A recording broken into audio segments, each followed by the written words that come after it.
Hello, I'm Pablo Espada and I would like to talk to you about the Dapa Hf trial, Dapagliflozin in patients with heart failure and reduced ejection fraction, published last year and presented last year at the European Society of Cardiology meeting 2019 in Paris.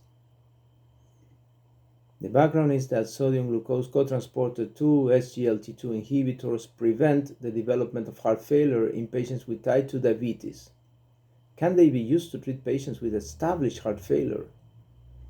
So they tested this SGLT2 inhibitor dapagliflozin 10 milligrams once daily, added to standard therapy in patients with heart failure with reduced ejection fraction, both in patients with diabetes and without diabetes. The key inclusion criteria were symptomatic heart failure, ejection fraction less than 40, NT-proBNP and P more than 600, and the exclusion criteria were GFR less than 30, symptomatic hypotension, systolic blood pressure less than 95 on type 1 diabetes mellitus. And the primary endpoint, of course, was worsening heart failure or cardiovascular death. The trial design was a long-term trial, multi-center, randomized, one branch placebo on top of standard therapy for heart failure with reduced ejection fraction, and the other branch was adding dapagliflozin 10 milligrams once daily. The primary endpoint was a composite of cardiovascular death, heart failure hospitalization, and urgent heart failure visit. It was a global trial, 20 countries, 5,744 patients. The baseline characteristics of the patients were very similar. Mean age 66.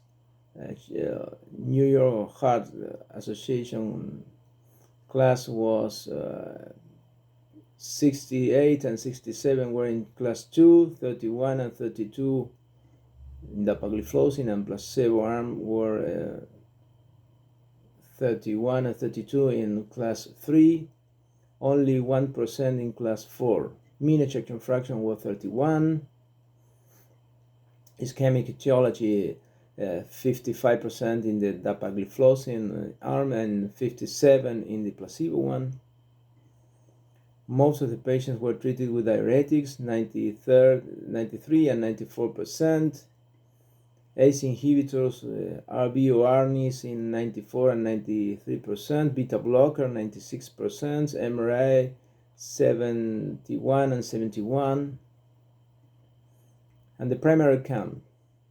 The primary composite outcome, cardiovascular death, heart failure hospitalization, urgent heart failure visit, has a ratio 0.74, so dapagliflozin reduced this primary composite endpoint about 26% with a p-value 0.00001 and a number needed to treat of 21.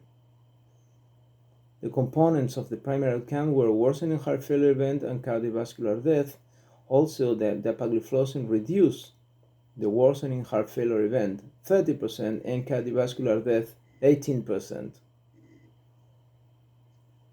At any group, when we consider pre-specified subgroups, dapagliflozin was always better than placebo, according to age, sex, race, geographic region, New York Heart Association class, left ventricular ejection fraction, NT-proBNP, prior hospitalization for heart failure, MRA at baseline, type 2 diabetes at baseline, atrial fibrillation or flutter, and main etiology of heart failure, BMI, or baseline eGFR. According to the primary endpoint in the non-diabetic and diabetic group, dapagliflozin was very useful and better than placebo in both diabetic patients and non-diabetic patients, and in patients who were taking ARNI or not. And the secondary outcomes, cardiovascular death or heart failure hospitalization, dapagliflozin decreased this endpoint about 25%. Total heart failure hospitalizations and cardiovascular death also were reduced by about 25%. If you consider the Kansas City cardiomyopathy questionnaire, the patients taking dapagliflozin felt better. Worsening renal function endpoint was very similar. All-cause death, there was 17 points of percentage in favor of dapagliflozin. The hazard ratio 0.883. Concerning safety and adverse events, both arms were very similar, very few side effects, and the summary and conclusions are that dapagliflozin reduced the risk of worsening heart failure events and cardiovascular death and improved symptoms in patients with heart failure with reduced ejection fraction when added to standard therapy. The relative and absolute risk reductions in death and hospitalizations were substantial, clinically important, and consistent across important subgroups, including patients without type 2 diabetes. Dapagliflozin was well tolerated, and the rate of treatment discontinuation was very low. Dapagliflozin offers a new approach to the treatment of heart failure with reduced ejection fraction. Thank you very much.